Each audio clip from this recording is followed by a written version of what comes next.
I'm Courtney Powell. This is my son, Judah. Say hi. Or not.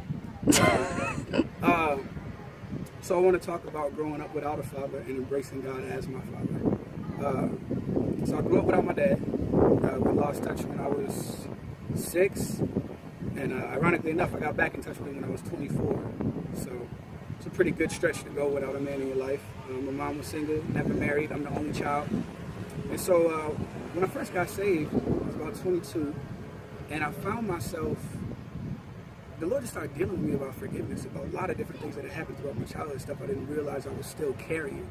And one of the things was I had to forgive my father. And I was, I couldn't I couldn't come to any conclusion as to why he deserved any forgiveness.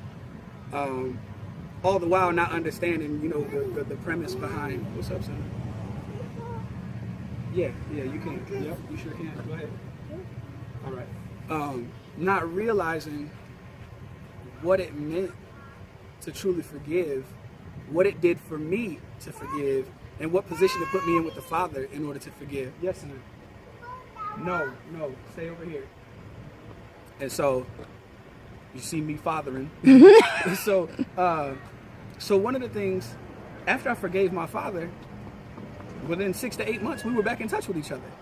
And that's how good God is. And I'm not saying that you forgive you're growing up without a dad, you instantly forgive him, he's gonna be back in your life. Some of your dad might not even be alive no more. But my point is, once I did what the Lord told me to do and I freed myself from that unforgiveness, things began to fall into place in regards to fatherly relationships. I embraced my spiritual father as much as possible, not as my daddy, but as one of my mentors, as the person I look to for wisdom that he's walked out in the earth and already seen the fruition of it.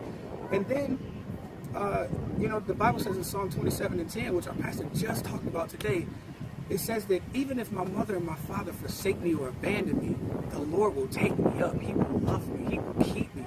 And that's what I had to rely on, was like the fact that, at this point I was grown, but God, I still needed a father. I still really needed somebody to show me how to be a man, because I grew up without that type of influence. You know what I'm saying? I had uncles, but my uncles, with all due respect, my uncles were jailbirds and whoremongers. So that wasn't the kind of example I needed to become the man that God wanted me to be and the father that God wanted me to be. So fast forward, 10, 12 years later, I have my son, and I look to the father for how to father. I find myself in my flesh. I find myself, son, get out the street, please. Thank you. I find myself, raising my voice sometimes because I'm irritable or whatever. And then the Lord will correct me. He said, do I talk to you like that? And I say, you're absolutely right. And I will apologize to my 2-year-old. You may be too prideful. I don't know. That's not me. I want to show him that we all still make mistakes and we all need forgiveness. We all need mercy. So the same way my father deserved mercy is because the Father gave me mercy when I messed up. Yes, sir. It's the wind. You hear the wind?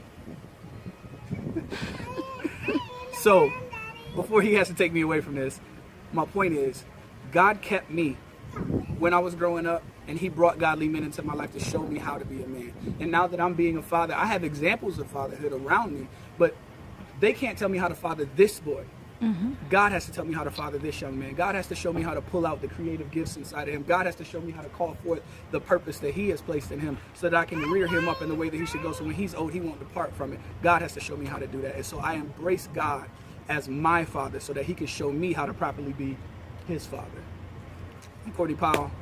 That's my 2 cents, but it's worth more because I said so. That's Judah.